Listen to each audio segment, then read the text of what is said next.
a view of the Millgate entrance at 118th and Burley, showing evidently some police, some scabs, and company personnel in the background. General view of the South Chicago plant of Republic Steel Corporation. And some of our pickets marching in front of the plant gate. A very limited number, as you can see. Sam, that's such a shocking film. There must have been a real public outcry of it. There was, but at the same time, this film that you've just seen was suppressed by the police. The public press, that is, the newspapers, tended to support the Chicago police. They looked upon it as a demonstration that warranted the bloodshed by the Chicago police.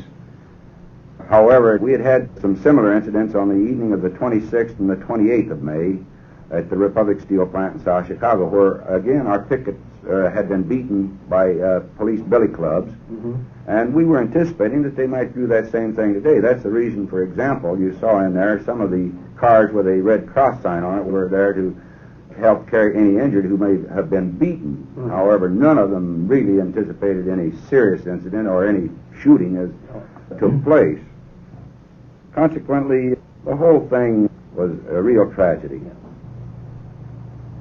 When the police had their grand jury investigation by the coroner's committee, they marked it down as justifiable homicide.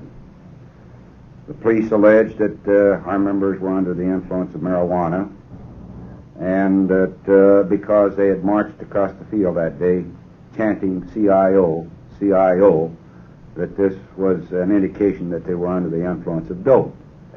This film shows so much police brutality, it's hard to believe that it would occur, but it's there before your eyes.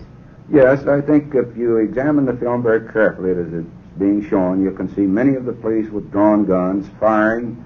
You can see the strikers running away from the police line, trying to avoid being injured or hit by the police. Tell me something about the people who were killed. Were they Republic Steel strikers? Well, it's interesting, Les, to remember that of the 10 that were killed, there was Leo Francisco, a Mexican, Anthony Taglieri, an Italian, Lee Tisdale, a black, Joe Rothman, who was born in Bavaria in Germany, Sam Popovich, I assume, is a Croatian, Alfred Causey, who came from Alabama, Kenneth Reed, a farm boy from Iowa.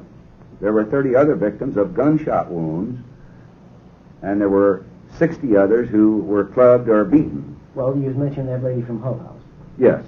What was her testimony again? That Miss Marshall, Lupe Marshall, testified that when she was thrown into the paddy wagon and to be hauled to the police station, that they were normally you accommodate 8 passengers in the paddy wagon. She counted 16. Many of them were thrown in on the floor between the seats, and they were piled on top of each other, wounded, bleeding. And she testified before the Senate Investigating Committee that one of them, down at the bottom of the pile, who was very visibly in very bad condition, asked for a cigarette. She lit a cigarette and put it in his mouth. It fell out of his mouth. "Thank you, that's all right," he said.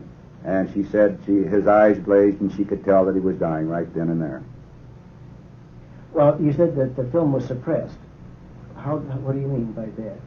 It was suppressed by the police. The Senate Investigating Committee had to subpoena it in order to have it appear before the La Follette Committee, who conducted an investigation of the Memorial Day incident. Well, then this really must have been prime evidence in that hearing.